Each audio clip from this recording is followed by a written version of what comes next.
आज हम स्टार्ट करेंगे चैप्टर 12 वृत्तों से संबंधित क्षेत्रफल।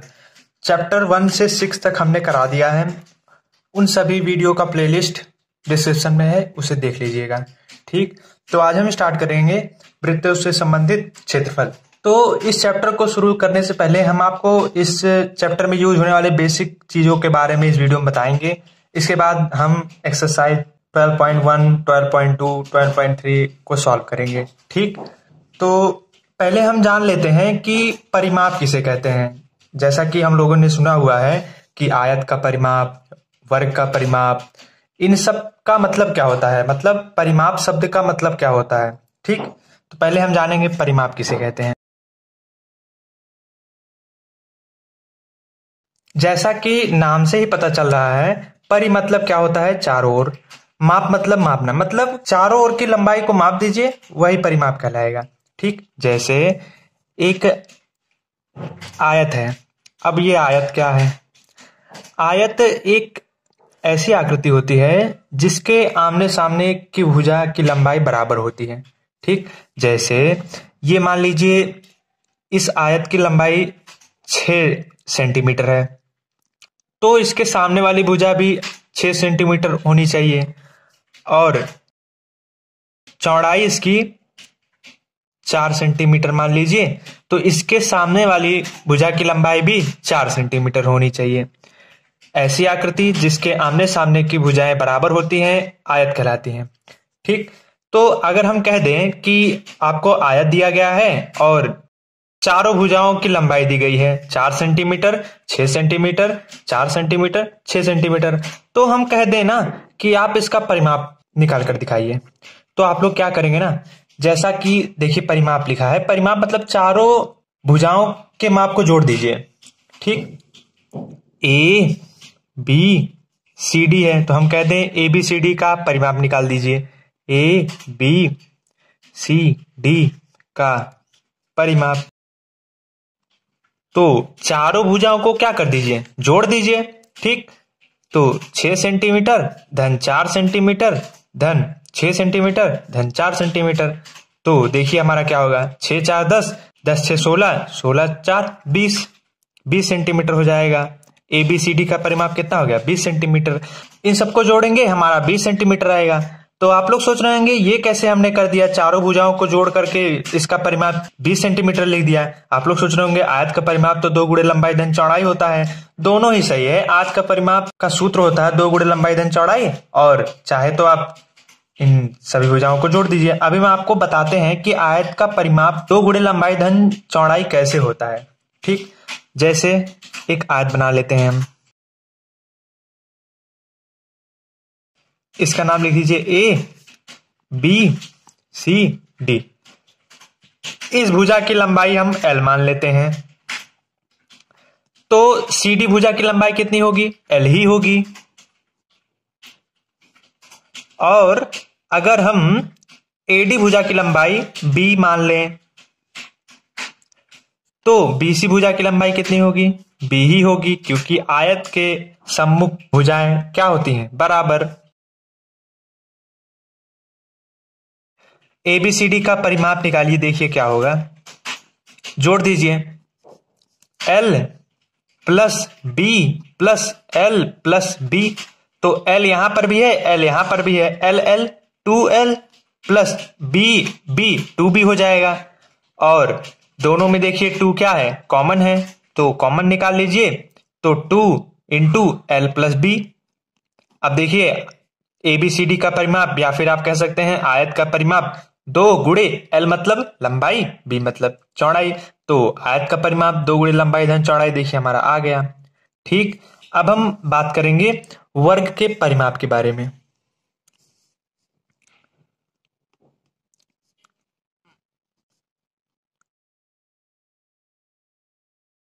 अब हम समझेंगे वर्ग का परिमाप किसे कहते हैं। आयत के बारे में हम लोगों ने जान लिया कि आयत की आमने सामने की भुजाएं बराबर होती हैं और उनका परिमाप 2 गुणे लंबाई धन चौड़ाई होता है, और ये कैसे होता है हमने आपको प्रूफ करके भी दिखा दिया। ठीक, अब हम जानेंगे वर्ग क्या होता है। तो वर्ग की सभी भुजाएं बराबर होती हैं, वर्ग की सभी भुजाएं बराबर होती हैं, मतलब कि अगर वर्ग की एक भुजा की लंबाई L सेंटीमीटर है तो दूसरी भुजा की लंबाई भी कितनी होगी? L सेंटीमीटर ही होगी। और तीसरी भुजा की लंबाई भी L सेंटीमीटर होगी।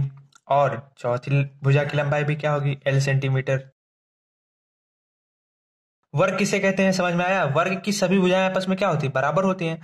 अब हम निकालेंगे वर्ग का परिमाप का सूत्र। तो क्या कर दीजिए ना, हमने आपको बताया परिमाप शब्द का मतलब क्या होता है। परिमाप शब्द का मतलब यही होता है कि चारों ओर की लंबाई जो होती है उसको जोड़ दीजिए। परि मतलब चारों ओर, माप मतलब मापना, मतलब चारों ओर जो भी हमारी रचना दी गई है उसको जोड़ दीजिए, वो हमारा परिमाप हो जाएगा। ठीक, तो देखिए एल एल एल एल, चारों को जोड़ दीजिए। L plus L plus L जोड़ देंगे, हमारा आ जाएगा 4L। ठीक, तो देखिए हमारा वर्ग का परिमाप का फॉर्मूला क्या बन गया? 4L।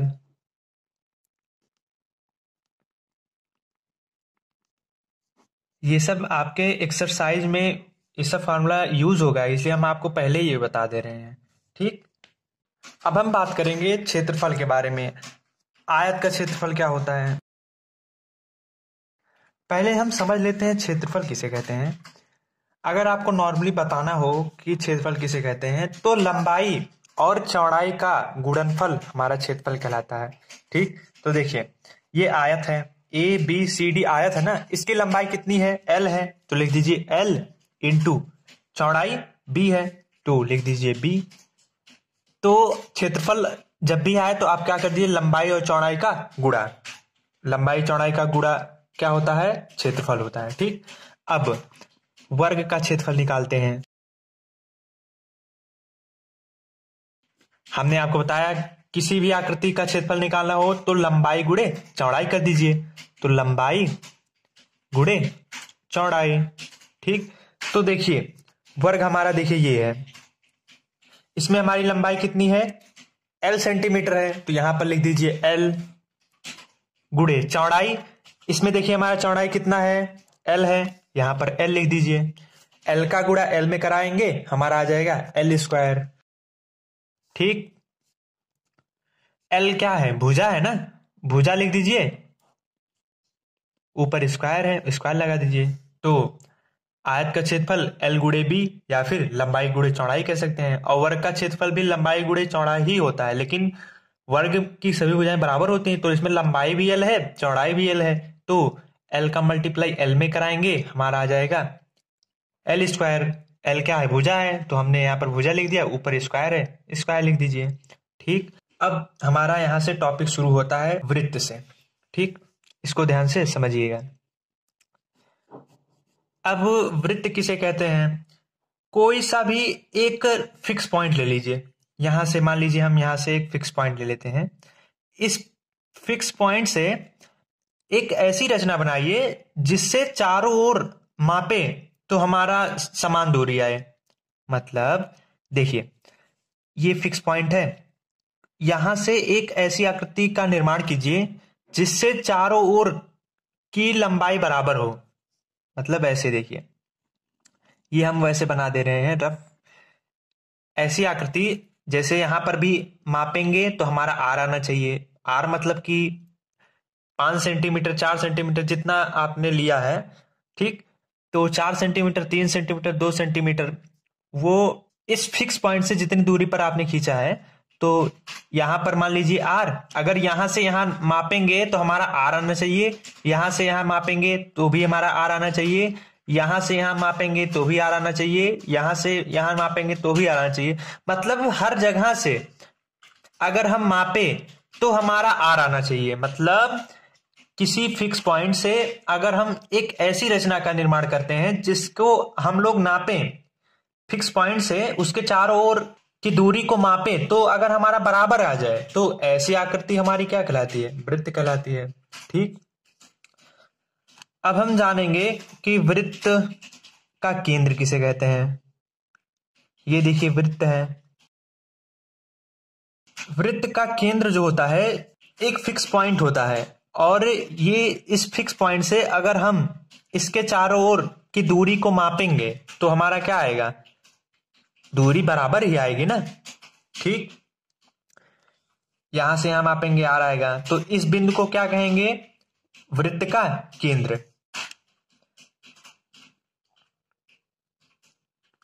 वृत्त के केंद्र से वृत्त के बीच की दूरी को, इस दूरी को कहते हैं वृत्त की त्रिज्या। वृत्त का केंद्र ये है, वृत्त ये है, इनके बीच की दूरी को कहते हैं वृत्त का त्रिज्या। और इसको पूरा मिला दें, मतलब वृत्त के एक सिरे से दूसरे सिरे की बीच की दूरी जो केंद्र से होकर जाए। देखिए, वृत्त का एक सिरा ये है और एक सिरा ये है। वृत्त के एक सिरे से दूसरे सिरों को मिलाने वाली रेखा जो वृत्त के केंद्र से होकर जाती है उसे वृत्त का व्यास कहते हैं। इसको अगर आपको समझ में आ रहा है तो ठीक है, अगर नहीं आ रहा है फिर भी कोई दिक्कत की बात नहीं है, क्योंकि आपके एक्सरसाइज में वृत्त का केंद्र ये सब हम आपको बेसिक चीज बता रहे हैं एकदम जीरो लेवल से। बाकी अगर आप समझ लेते हैं तो बढ़िया, अगर नहीं भी समझ में आता है फिर भी कोई बात नहीं है, क्योंकि एक्सरसाइज में आपको त्रिज्यखंड निकालना होगा और चाप की लंबाई निकालनी होगी। ठीक, तो वो सब अभी हमने आपको नहीं बताया है, वो सब जब आपको बताएंगे वो सब जरूर याद कर लीजिएगा। ठीक, अब हम बात करेंगे वृत्तखंड किसे कहते हैं।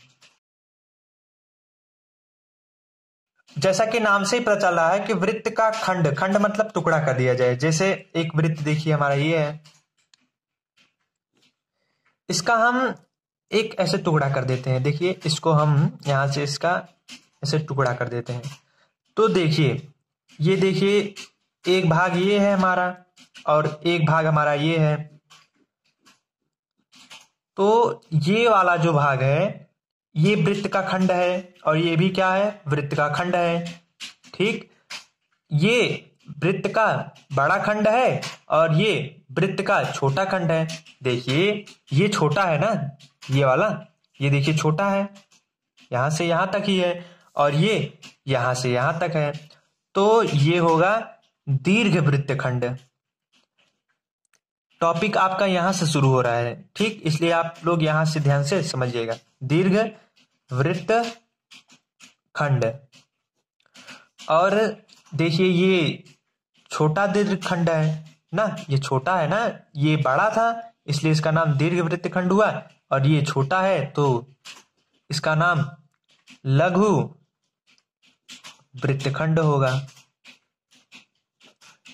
ठीक, वृत्त का क्षेत्रफल क्या होता है और वृत्त का परिधि क्या होता है। जैसे देखिए ये वृत्त है,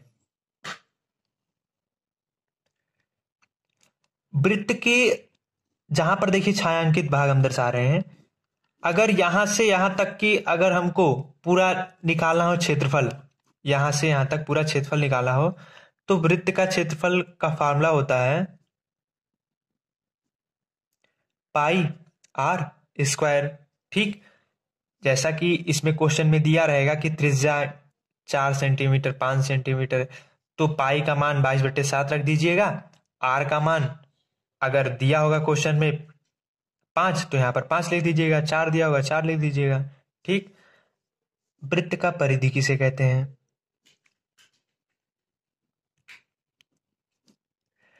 वृत्त का परिमाप जो होता है वही वृत्त का परिधि कहलाता है। वृत्त का परिधि क्या होता है, तो देखिए जैसे एक वृत्त है जहां पर हम देखिए यहां से यहां तक इसके चारों ओर का जो लंबाई होगा हमारा, यही कहलाएगा वृत्त का परिधि।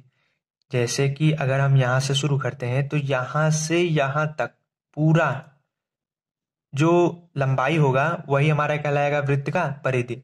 और वृत्त के अंदर ये जो पूरा भाग छायांकित हमने किया है, इस पूरे भाग को हम लोग कहेंगे वृत्त का क्षेत्रफल, और वृत्त का क्षेत्रफल पाई आर स्क्वायर। अगर हमको यहां से यहां तक की लंबाई निकालनी होगी तो हम वृत्त के परिधि का सूत्र लगाएंगे। तो वृत्त के परिधि का सूत्र लगा दीजिएगा 2 पाई आर, इन दोनों सूत्र को याद कर लीजिए। ठीक।